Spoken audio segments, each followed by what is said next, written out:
Hello, and welcome to Key Philosophies. Today, we're going back into, well, another, the second intro, Michael Topper's introduction to Matrix 4. And my reasoning for going over this is really it has a lot to do with some material that I will read later through about the end, through to the end of this book, and for it to fully make sense, you should know the whole story.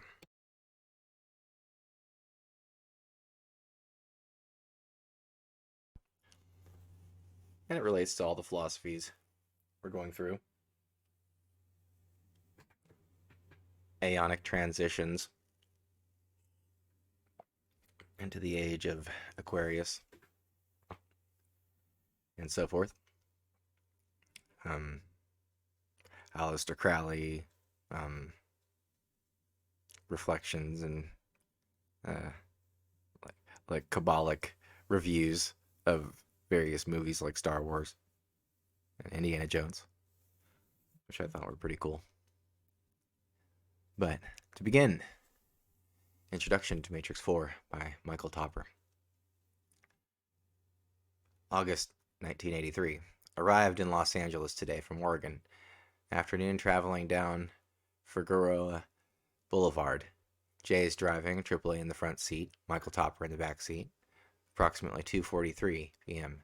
Michael Topper, one of his infrequent fire visions, i.e., Sakti burns up the whole reality framework momentarily and replaces it completely with a waking image of another reality, physically as tangible as the first, but more dreamlike, visionary. With this sudden vision of replacement reality, MT still riding in the back seat of the car, but it is a nocturnal scene. We seem to be winding along a road which is psychically impressed as very emphatically Topanga Canyon Boulevard. Large manicured houses recess from street and indicative of the area. Street lamps are burning, giving impressions of glowing fireflies as we move through the turn. The curving vista gives out upon the scene, where focus of observation passes numerous children in Halloween costumes floating dreamily along the sidewalk. Little groups breaking off down a drive or walkway, some standing on porches. As the view moves through its curving angle, one of these recessed porches, past colonnades of hanging foliage, catches the attention. Sitting at the edge of his porch is a carved, lit pumpkin, a glowing jack-o'-lantern. Communicated instantly through the vision is that this jack-o'-lantern is God, conveyed along with the impression, unmistakably, that it's not only God in the abstract, but Meher Baba in particular. The vision is very brief, probably doesn't take more than a second of real time, though it's leisurely enough in context. Image reality disappears, replaced without transition by waking reality. So that is the vision. MT subsequently expressed this vision to Southern Crown students later in the decade without comment.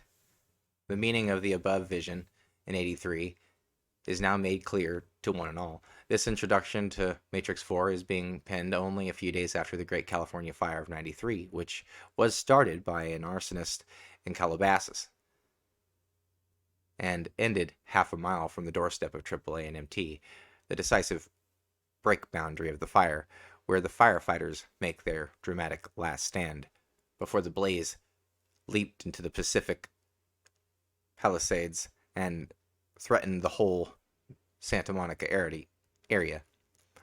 Announced over the international airwaves as Topanga Canyon Boulevard, the fire was begun a day after Halloween, but was preceded by adjacent sets of fires that blazed just before and during Halloween.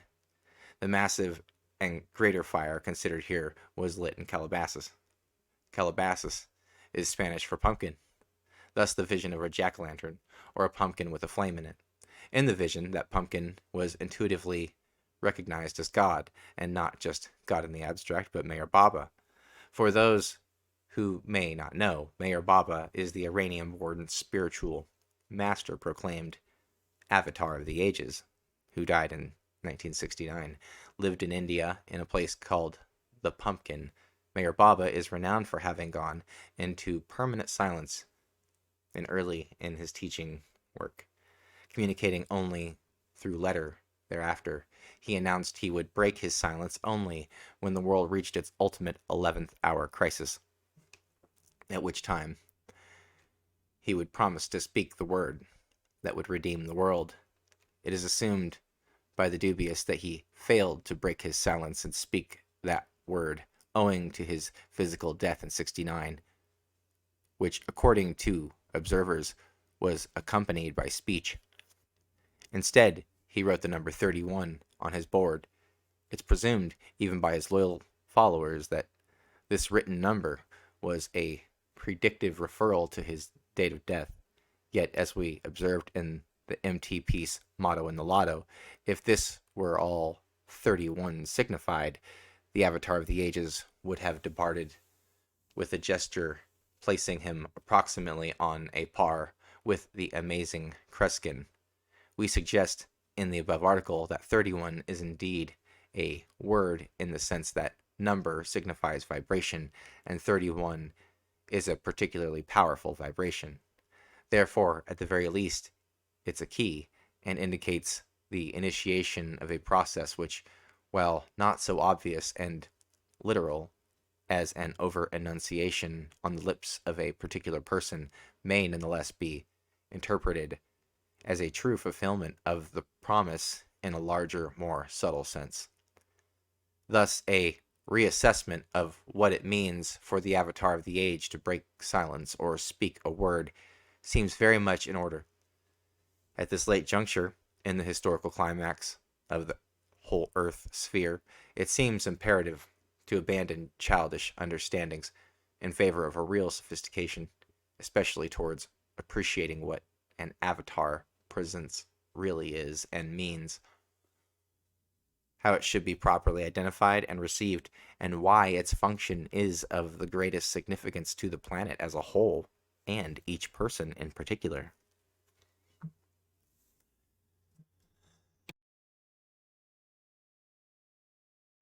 Wait a minute, MT. We thought this was an introduction to Matrix book. What are these fires and avatars and words? We expected to hear about reptiles from Draco, secret scalar technologies, Nazis under the polar caps, and other edifying stuff.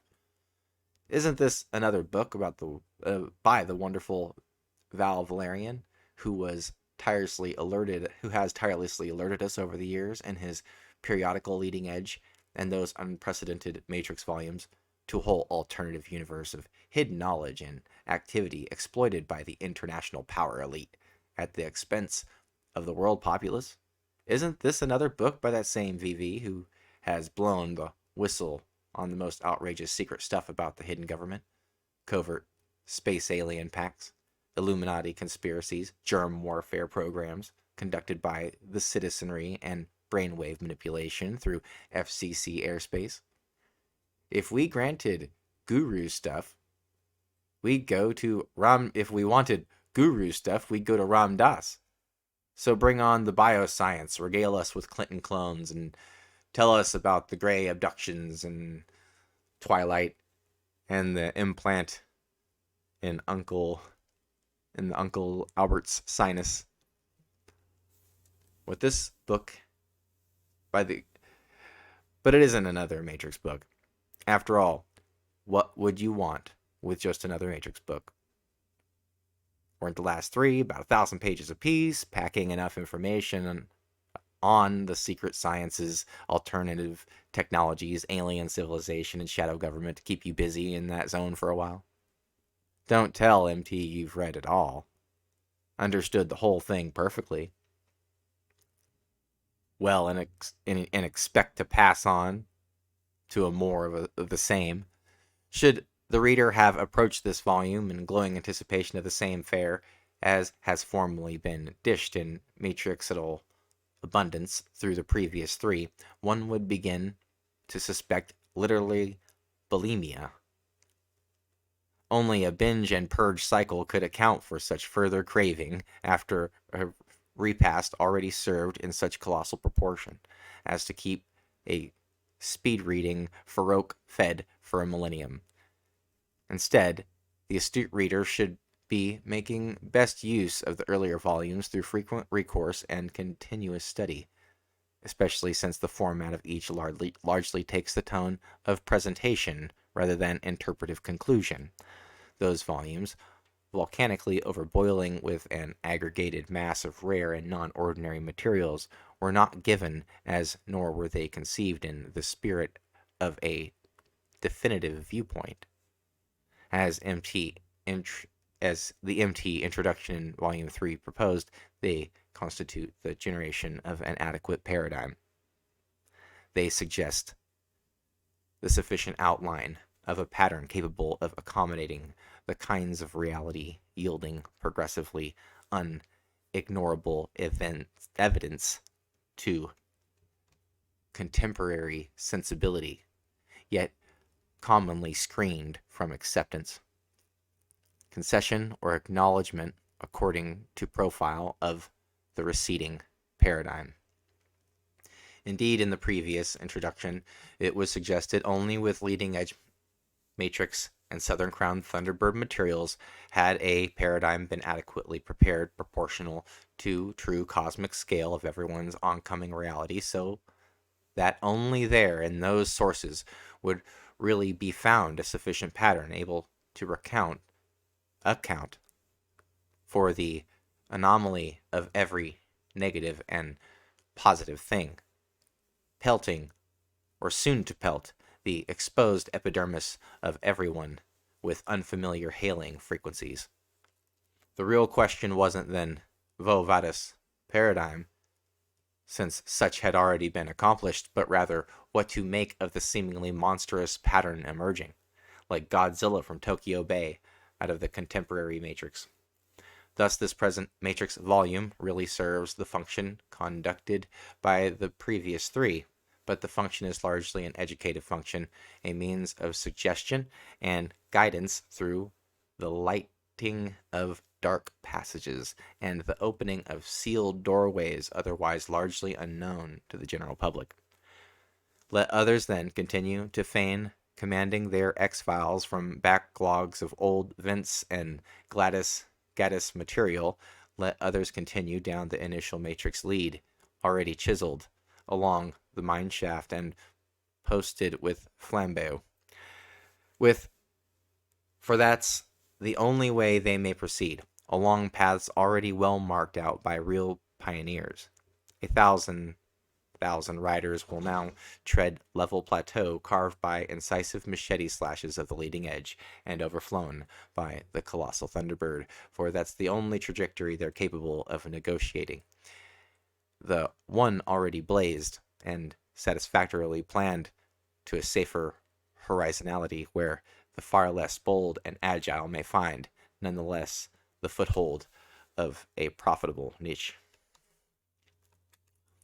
It is, after all, these legions of come lately and infinitely less who, sniffing a whole new world of potential exploitation opened by the true psychic Magellans, begin trickling in like ants toward picnic leftovers, and then swarm the field in a scavenging free for all that this general public would tend to follow. For the larger reading public, subliminally freed in the latitude of allowable vision by those initial clearings conducted by the pioneers, inclines naturally as function a collective inertia along the lines of least resistance as well, which is exactly the horizontal plane traced out by the push already imparted. Inertia is, after all, the tendency of an object placed in motion to remain in that line of motion unless otherwise deflected by some countervailing force. Thus, the inertial tendency of a public set on a particular scent is to follow all the literal exemplifications and verses of that scent, accommodatingly furnished by late arriving literi hacking aromatic blubber off the carcass of a leviathan already landed. The natural tendency of the public left to itself is to continue picking over carrion, packaging, and suitably marked up by hacks in the literary abattoir, wholly absorbed in the new stuff and generally unable to distinguish spoor of the first fresh kill from literary tailings dragged to the market by vultures.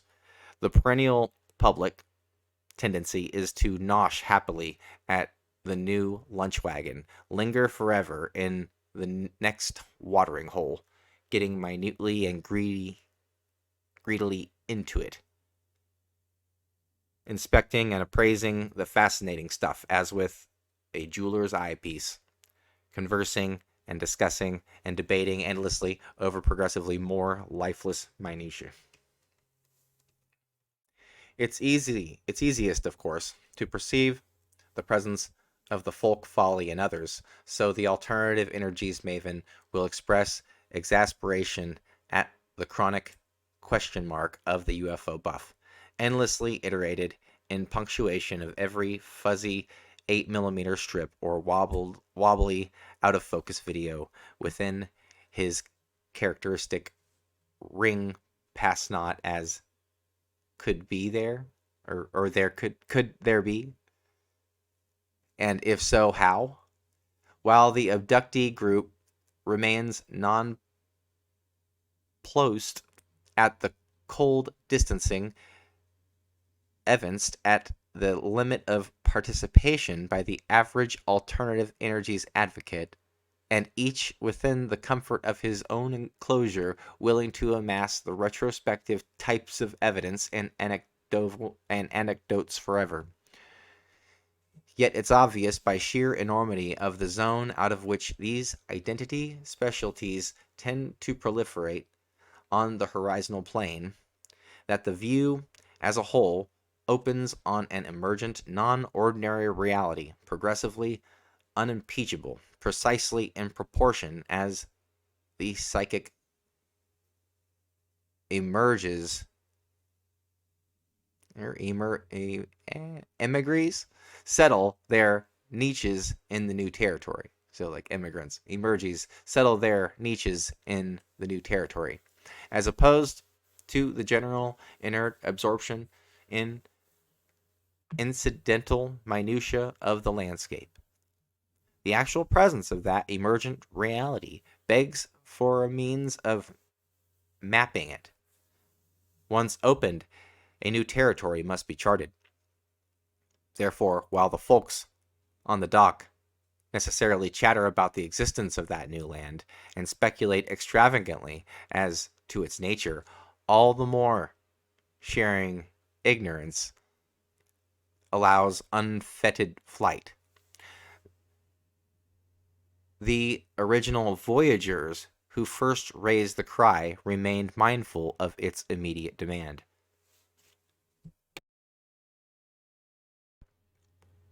After all, the entire matrix of exposure regarding the shadow government, hidden technologies, alternative works, beings from the stars, and interior dimensions reveals the functional existence of an unknown universe. That revelation does not convey, as its primary importance, so much the alarming intelligence of your secret betrayal and ongoing exploitation as the greater knowledge of your continual existence in parallel with a non-ordinary, unknown reality, the nature of which leaks into, impinges upon, and affects everything belonging to the blindered byways of the known.